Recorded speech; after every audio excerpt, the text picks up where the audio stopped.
Alhamdulillah, alhamdulillahilladzi arsala rasulahu bil huda wa dinil haqq liyudhhira 'ala dini kullihi walau karihal musyrikun.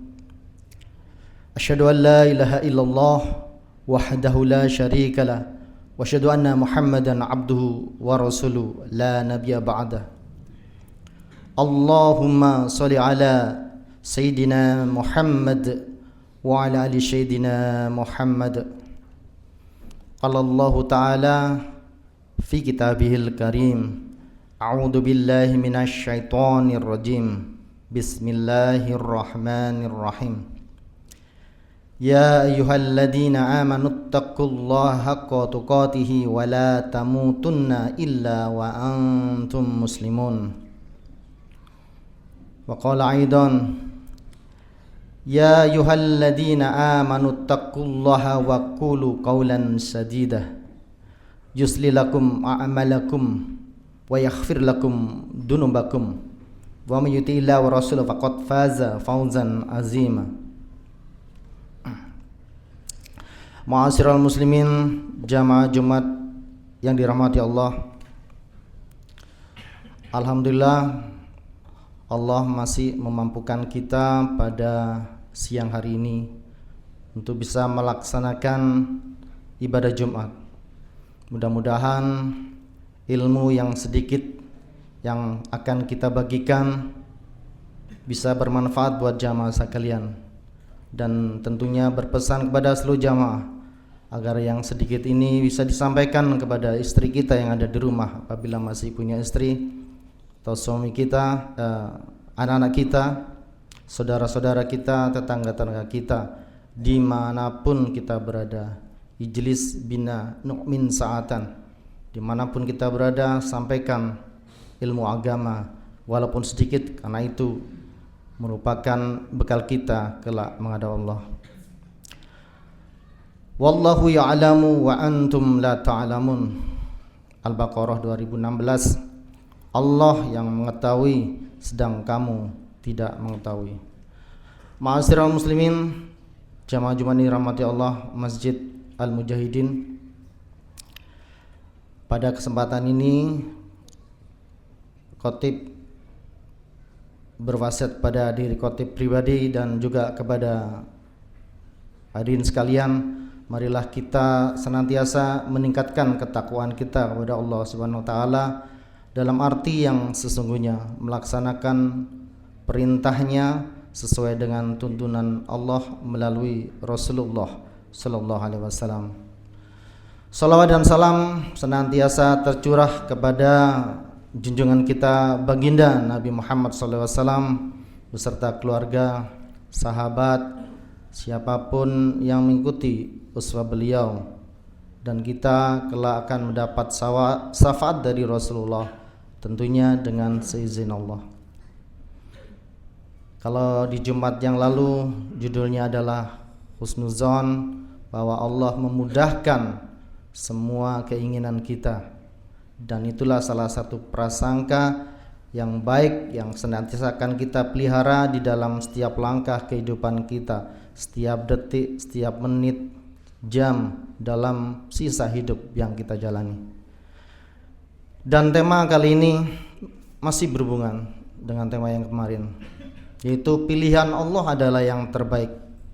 Saya ulangi, pilihan Allah itu adalah yang terbaik.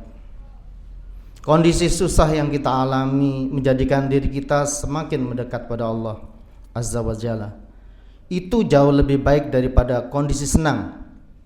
Apakah kita tidak boleh senang? Boleh. Karena dengan senang, lebih harta, kita juga bisa buat bekal menghadap Allah dengan menginfakkan sebagian besar, bukan sebagian kecil. Kalau bisa separuh harta kita sebelum kita dijemput azal. Ma'asyiral muslimin, boleh jadi kamu menjadi satu padahal ia amat baik bagimu, dan boleh jadi pula kamu menyukai sesuatu padahal ia amat buruk bagimu. Allah mengetahui sedang kamu tidak mengetahui. Quran Al-Baqarah 216.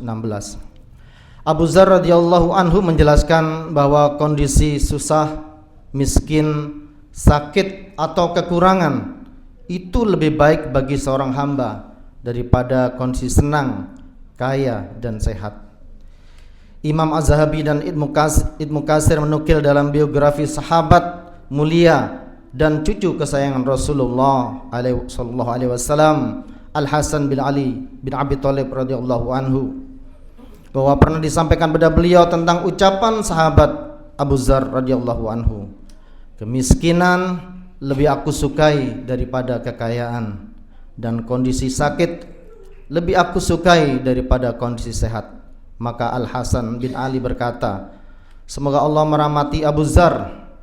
Adapun yang aku katakan adalah barang siapa yang bersandar kepada pilihan Allah untuknya, maka ia tidak akan mengangan-angankan sesuatu selain yang telah Allah Azza wa Jalla pilihkan untuknya.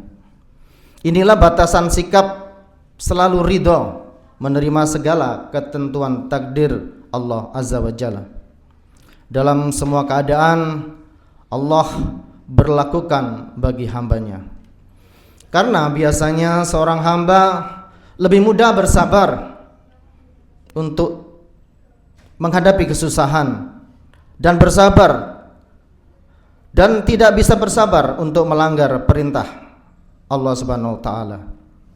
Dalam keadaan senang dan lapang, sebagian yang diisyaratkan dalam sabda Rasulullah SAW, demi Allah, bukanlah kemiskinan yang aku takutkan akan merusak agama kalian, akan tetapi yang aku takutkan bagi kalian adalah jika perhiasan dunia dibentangkan, dijadikan berlimpah bagi kalian sebagaimana perhiasan dunia dibentangkan pada umat yang terdahulu sebelum kalian, maka kalian pun akan berambisi dan berlomba-lomba mengejar dunia sebagaimana mereka berambisi dan berlomba-lomba mengejarnya, sehingga akibatnya dunia itu membinasakan kalian sebagaimana dunia membinasakan mereka. Hadis riwayat Bukhari dan Muslim.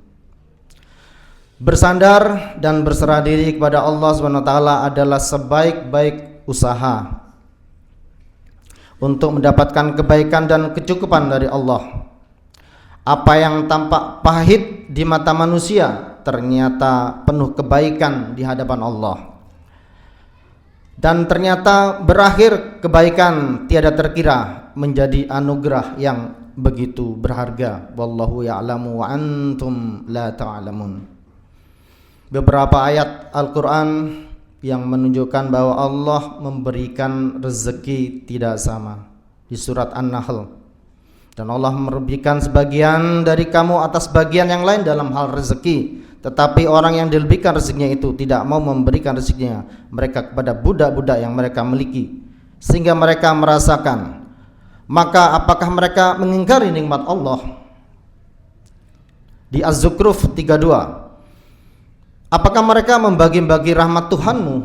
Kamilah yang menentukan penghidupan mereka dalam kehidupan dunia, dan kami telah meninggikan sebagian mereka atas sebagian yang lain beberapa derajat, agar sebagian dapat mempergunakan untuk sebagian yang lain. Dan rahmat Tuhanmu lebih baik dari apa yang mereka kumpulkan.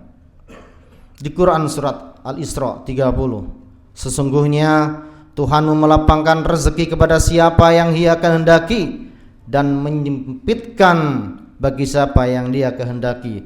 Sesungguhnya Dia Maha mengetahui lagi Maha melihat pada hamba-hambanya. Dan ada pula beberapa hadis yang mengikuti surat Al-Quran yang berhubungan dengan Allah sudah membagi rezeki dikala kita masih di kandungan.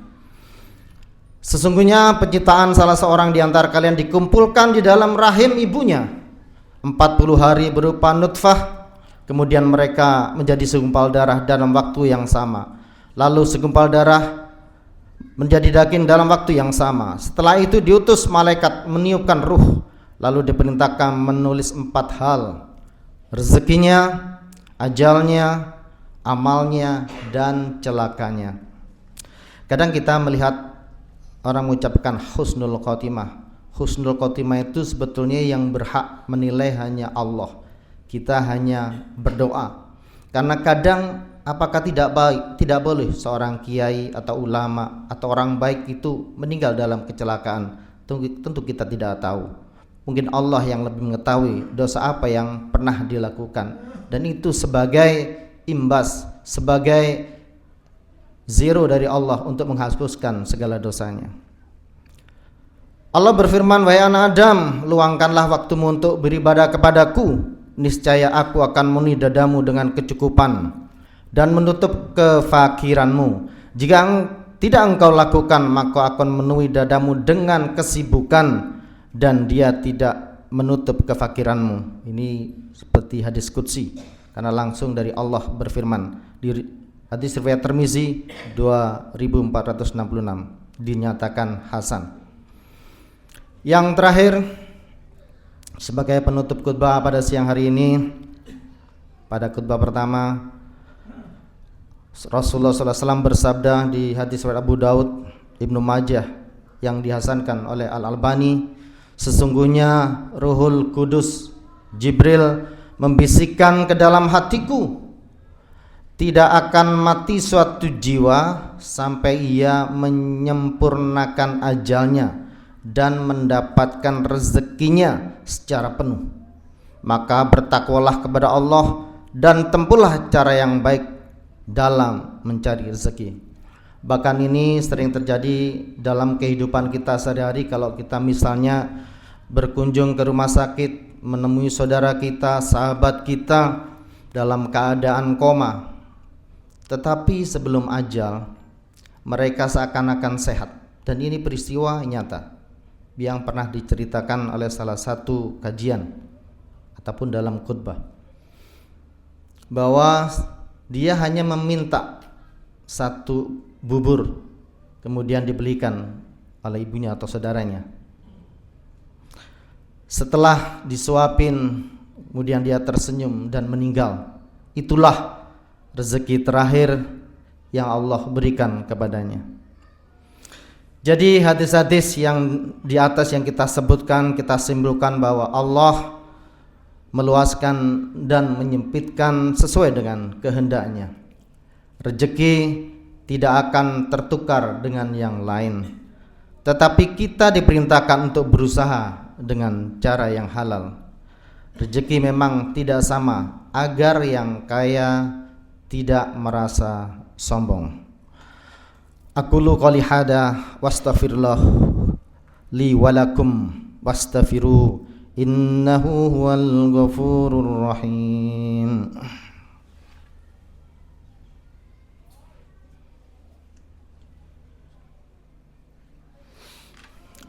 Alhamdulillah, Allahumma lakal hamdu wa ilaikal mustaka wa antal musta'an wa la hawla wa la quwwata illa billahil aliyil azim. Asyhadu an la ilaha illallah wahdahu la syarika lah wa asyhadu anna Muhammadan abduhu wa rasuluh la nabiyya ba'dah. Qala Allah Ta'ala fi kitabil karim, a'udzu billahi minasyaitonir rajim.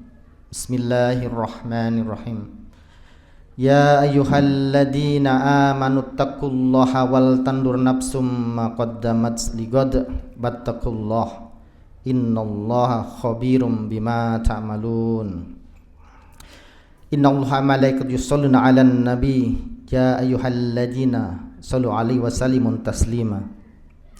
Allahumma shalli ala Muhammad wa ala ali Muhammad kama shallaita ala Ibrahim wa ala ali Ibrahim wa barik ala Muhammad wa ala ali Muhammad kama barakta ala Ibrahim wa ala ali Ibrahim fil alamina innaka Hamidum Majid. Ma'asyiral muslimin, jamaah Jumat yang dirahmati Allah, marilah kita simpulkan khutbah yang pertama di khutbah yang kedua. Mumpung Allah masih memberikan kesempatan kepada kita hari ini, kita tidak pernah tahu kapan kita akan dijemput ajal, sehingga kita tidak sempat berbuat maksiat. Kadang ada suatu ceramah datang, ceramah yang diikuti adalah tentang kematian. Mengundang kiai lagi ceramah tentang kematian. Mengundang kiai lagi 1 sampai 5 kali, semuanya adalah ceramah tentang kematian.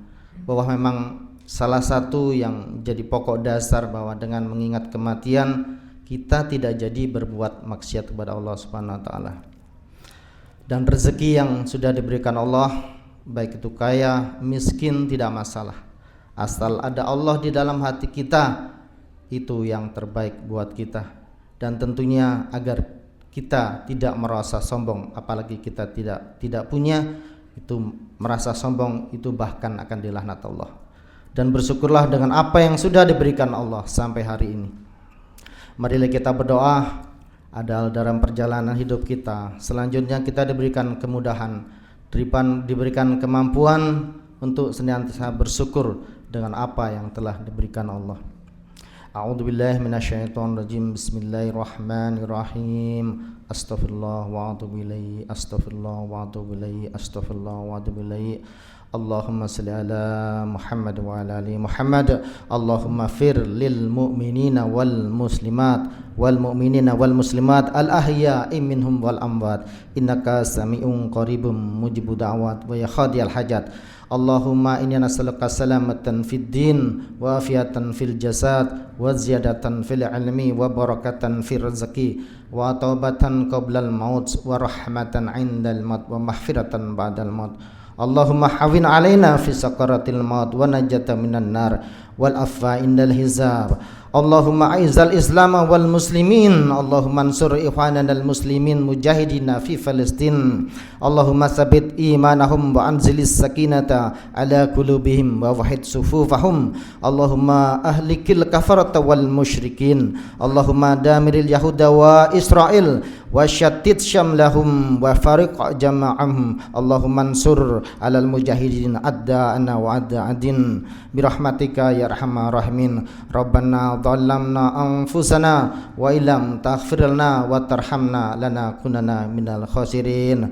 Subhana rabbika rabbil izzati amma yasifun wa salamu ala mursalin walhamdulillahi rabbil alamin.